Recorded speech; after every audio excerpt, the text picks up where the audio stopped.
నమస్తే, నేను మీ తేజ. జగిత్యాలలో జరిగిన దారుణమైన ఘటన. వైష్ణవ్ అనే ఒక యూట్యూబర్ని అతని భర్త అత్యంత కిరాతకంగా హతమార్చి హత్య చేశాడు. అయితే తర్వాత పోలీసులు అతన్ని అరెస్ట్ చేశారు. అయితే రీసెంట్ గా అతను చనిపోయాడని, ఖైదీలు కొట్టి చంపేశారని, అతను అనారోగ్యంతోనే చనిపోయాడని, లేదంటే పోలీసులే ఏదో మాయ చేసి కుట్ర చేశారని ఇటువంటి వార్తలన్నీ కూడా వస్తా ఉన్నాయి. సో అంటే ఇందులో ఎంతవరకు నిజాలు ఉన్నాయి, దీని గురించి క్లియర్ గా తెలుసుకునేందుకు ప్రయత్నిద్దాం. మనతో పాటు మాట్లాడడానికి సీనియర్ జర్నలిస్ట్ దాము బాలాజీ గారు ఉన్నారు, ఆయనతో మాట్లాడు.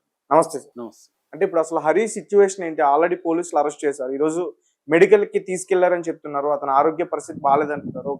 ఒక రకంగా బయట అతను చనిపోయాడనే వార్తలు కూడా వస్తాం. ఏంటి సార్, ఏంటి వాస్తవాలు? మామూలుగా ఈ మధ్య కాలంలో చాలా హత్యలు అయితే జరుగుతుంటాయి. మనకి దేశంలో 33,000 హత్యలు జరుగుతుంటాయి పర్ ఇయర్.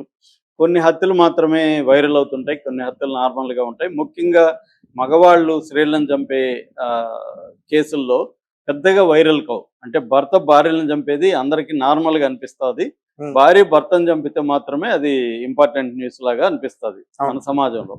కానీ ఇక్కడ మాత్రం ఒక భర్త భార్యను చంపితే ఇది వైరల్ అయింది. దీనికి ప్రధాన కారణం ఆ అమ్మాయి ఒక యూట్యూబర్ కావడమే. చిన్నమ్మాయి, చాలా అమాయకంగా ఉంటుంది, 19 ఏళ్ళు, సరదాగా వీడియోలు చేసుకుంటుంది. దాంతో ఆ అమ్మాయి చుట్టూ ఒక ఫ్యాన్ ఫాలోయింగ్ ఏర్పడింది. ఒక 50,000 నుంచి 70,000 వరకు సబ్స్క్రైబర్లు వచ్చారు.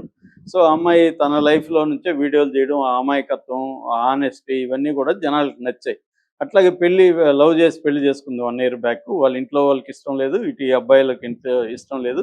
అయినప్పటికీ కూడా వాళ్ళు ధైర్యంగా పెళ్లి చేసుకున్నారు, ధైర్యంగా నిలబడింది. ఆ అబ్బాయి హాస్పిటల్లో పనిచేస్తున్నాడు, ఈ అమ్మాయి వీడియోలు చేసుకుంటుంది. తర్వాత తను మెల్లగా వాళ్ళ బంధువులు దగ్గరయ్యారు. ఈ క్రమంలో ఏమైందంటే హరిబాబు వాళ్ళ అమ్మ, వాళ్ళ 2 బ్రదర్స్ ఈ అమ్మాయి మీద ప్రెజర్ తేవడం మొదలుపెట్టారు. ఆ అబ్బాయి మీద, ఈ అమ్మాయి మీద. అంటే కట్నం అబ్బాయికి ఏం చెప్పారు, ఏరా నువ్వు ఈ అమ్మాయిని చేసుకున్నావు, దీనివల్ల నయ పైసా ఆదాయం లేదు కదా, ఆ పిల్లలో ఏం చూసి చేసుకున్నావు, నీకు మంచి డబ్బులు వచ్చేవి కదా, కట్నం వచ్చేది కదా అని ప్రెజర్ చేయడం మొదలుపెట్టారు. దాంతో ఈ అమ్మాయి ప్రెజర్ పెరిగింది. ఈ ప్రెజర్ చూసి వాళ్ళ అమ్మ వాళ్ళు, అరే ఏదో మనం వద్దంట కూడా పెళ్లి చేసుకుంది, ఇప్పుడు ఇబ్బందుల్లో ఉంది, సరే మన వల్ల అయింది మనం చేద్దామని వాళ్ళకి 5 లక్షలు డబ్బులు పెట్టి కొంత ల్యాండ్ కొని ఈ అబ్బాయికి ఇచ్చారు, కొంత బంగారు కూడా ఇచ్చారు. కానీ సాటిస్ఫాక్షన్ లేదు. మామూలుగా ఏంటంటే ప్రెజర్ చేస్తే డబ్బులు వస్తాయి అన్నది ఏర్పడితే ప్రెజర్ చేస్తూనే ఉంటారు వాళ్ళు, ఒక దగ్గర ఆగరు. అంటే ఈ అమ్మాయిని ప్రెజర్ చేస్తే మనకి డబ్బులు వస్తాయి అన్నప్పుడు ఏటీఎం లాగా మారిపోతుంది అమ్మాయి. సో అలాగా ఈ అమ్మాయిని ప్రెజర్ చేస్తున్నారు, గొడవలు అవుతున్నాయి. ఈ క్రమంలో అమ్మాయి ప్రెగ్నెంట్ అయింది. ఇప్పుడు 4వ నెల. ప్రెగ్నెంట్ అయినాక కూడా వాళ్ళు హింసిస్తూనే ఉన్నారు. ఈ క్రమంలో ఏమైందంటే మొన్న ఒకరోజు వీళ్ళిద్దరి మధ్య గొడవలైంది. ఈ క్రమంలో వాళ్ళ అమ్మ, ఆ అబ్బాయి వాళ్ళ అమ్మ కూడా ఫోన్లో ఈ అమ్మాయిని బెదిరించడం, ఇలాగా గొడవలు అయిపోయి, ఈ గొడవల నుంచి ఈ అమ్మాయి ఆవేశం లేదో మాట్లాడడం, దాంతో అతను కత్తి తీసి అమ్మాయిని పొడి చేసి చంపేశాడు. సో చంపేసినాక పారిపోయాడు. మొత్తానికి పోలీసులు పట్టుకున్నారు ఈ అబ్బాయిని, వాళ్ళ అమ్మని, వాళ్ళ 2 బ్రదర్స్ని, 4గురిని పట్టుకుని కోర్టుకు పెట్టారు. కోర్టు రిమాండ్కి పెట్టింది. ఈ క్రమంలో ఏంటంటే ఈ అమ్మాయి అభిమానులు కావచ్చు, చుట్టుపక్కల ఉన్న వాళ్ళు కావచ్చు, ఇదంతా చూసి తట్టుకోలేకపోయారు. తట్టుకోలేక వాడిని మాకు అప్పగించండి, మేము చంపేస్తామని ఒక బాగా ప్రెజర్ వచ్చింది పోలీసుల మీద. ఈ క్రమంలో వాడి ఇంటికి కూడా వెళ్ళి నిప్పు పెట్టారు. అంటే ప్రజల్లో ఒక ధర్మాగ్రహం అంటాం. అంటే ఇలాంటివి చూసినప్పుడు వీడు ఎంత క్రూయల్ ఫెలో, 4 నెలల ప్రెగ్నెంట్ అమ్మాయి ఇంట్లో వాళ్ళని ఎదిరించి వీడిని పెళ్లి చేసుకొని వీడిని నమ్మి వస్తే వీడింత కిరాతకంగా ప్రెగ్నెంట్ అమ్మాయిని చంపాడు అనేది తట్టుకోలేకపోయారు జనం. ఈ క్రమంలో చాలా మంది ఎన్కౌంటర్ చేయాలి, వీడిని చంపేయాలి అన్న ఇది కూడా ప్రెజర్ వచ్చింది. కానీ పోలీసులు ప్రాపర్గా అరెస్ట్ చేసి జగిత్యాల సబ్ జైల్లో పెట్టారు. ఇప్పుడు నిన్నటి నుంచి ఒక వార్త సంచలనం ఏంటంటే ఆ అబ్బాయి ఉన్నట్టుండి స్పృహ కోల్పోయాడు, అపస్మారక స్థితిలోకి వెళ్ళిపోయాడని అతన్ని ఇమీడియట్గా హాస్పిటల్కి తీసుకెళ్లారు. జగిత్యాల గవర్నమెంట్ హాస్పిటల్కి ఐసీయూలో పెట్టారని. ఇప్పుడు ఐసీయూలో అయితే అతనికి మళ్ళీ స్పృహ అయితే వచ్చింది, కానీ ఇంకా సీరియస్గానే ఉంది, ఐసీయూలోనే ఉన్నాడు అనేది ఒక వార్త. సార్ అంటే ఈ మధ్యకాలంలో అంటే ఇటువంటి హత్యలు జరుగుతున్నప్పుడు పోలీసులు మెడికల్ తీసుకెళ్లిన తర్వాత ఖైదీలు ప్రాణాలు విడుస్తున్నారు. ఈ మధ్య ఏం జరుగుతుందంటే పోలీసుల్లో కూడా మార్పు వచ్చింది.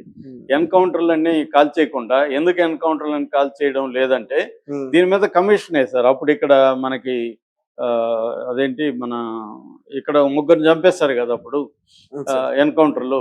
3 చంపేసినప్పుడు దాని మీద సుప్రీంకోర్టు కమిషన్, దిశ కేసు, ఆ సుప్రీంకోర్టు కమిషన్ అప్పుడు చాలా సీరియస్ గా సుప్రీంకోర్టు లోపాలన్నీ చూపించింది. సజ్జనారు కూడా ఇది నాకేం సంబంధం లేదు, అసలు నాకు తెలియదు అని చేతులు ఎత్తేసాడు. అంతకుముందేమో ఆయనే చంపినాడు అన్నప్పుడు ఏం మాట్లాడలేదు.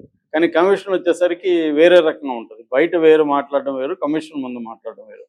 అందువల్ల ఇప్పుడు ఎందుకు ఈ కమిషన్లో తలనొప్పులు అని చెప్పి కొత్త పద్ధతి కనుక్కున్నారు. అదేంటంటే మనం ఎవరిని చంపేయాలనుకుంటే వాడు ఆత్మహత్య చేసుకున్నాడని చెప్పేయడం, ప్రయత్నిస్తున్నాడని ముందు ప్రయత్నించడం చెప్పడం, వాడి చుట్టూ ఒక కథ వెళ్ళడం, తర్వాత ఆత్మహత్య చేసుకున్నాడు చెరువులో దూకి ఆ మధ్య చచ్చిపోయాడు మదనపల్లిలో. అంతకుముందు ఏలేరు దగ్గర ఒక ముసలాయన ఆయన చెరువులో దూకి చచ్చిపోయాడు. ఇలాగా ఆత్మహత్యలు చేసుకున్నారు. ఇంకొక అబ్బాయి ట్రైన్ కింద పడి చచ్చిపోయినాడు అని చెప్పారు. ఇలాగ వాడు పశ్చాత్తాపంతో ఆత్మహత్య చేసుకున్నాడు, ఇలాగా చెప్పేస్తున్నారు. అలాగా ఇప్పుడు ఈ అబ్బాయిని గురించి కూడా పశ్చాత్తాపంతో ఆత్మహత్యాయత్నం చేశాడు అనేది ఒక వార్త బయటకు వచ్చింది. అంటే ఇది కూడా నెక్స్ట్ స్టెప్ లో వాడు పోయాడని చెప్పేస్తారు అనేది ఇప్పుడు అందరూ అంటున్నారు. ఎందుకంటే అక్కడ జైల్లో ఆత్మహత్య చేసుకోవడం కూడా అంత ఈజీ కాదు. సబ్ జైల్లో సెక్యూరిటీ ఉంటుంది, ఇది ఉంటుంది, వాడికి ఆత్మహత్య చేసుకున్నాడానికి ఉండదు. కానీ మన జైళ్ళల్లో ఏంటంటే మామూలుగా దీన్ని కస్టోడియల్ డెత్స్ అంటారు. కస్టోడియల్ డెత్స్ రెండు రకాలుగా ఉంటుంది. ఒకటి పోలీస్ స్టేషన్లో చనిపోవడం, జైల్లో చనిపోవడం. ఇండియాలో తీసుకుంటే జైల్లో చనిపోయే వాళ్ళ సంఖ్య ఎక్కువ ఉంటుంది. నేను జైల్లో ఉన్నప్పుడు కూడా ఒక అతను ఆత్మహత్య కోసం నా ఎదురుగానే, నేను కూడా బయట కూర్చొని ఉన్నాము, ఈవినింగ్ నాకు ములాఖత్ వచ్చినప్పుడు సడన్ గా అతను వెళ్ళి అక్కడ ఒక బ్లంట్ గా ఇది షార్ప్ గా ఒక స్తంభం ఉంది, ఆ స్తంభానికి తల కొట్టుకున్నాడు. ఇక్కడ తలంతా పగిలిపోయి మొత్తం బ్లడ్ అంతా వచ్చేసింది. అతన్ని తీసుకుని హాస్పిటల్కి వెళ్ళాడు. ఇది ఎందుకు చేశాడంటే వాళ్ళ వైఫ్ చూడడానికి వచ్చింది.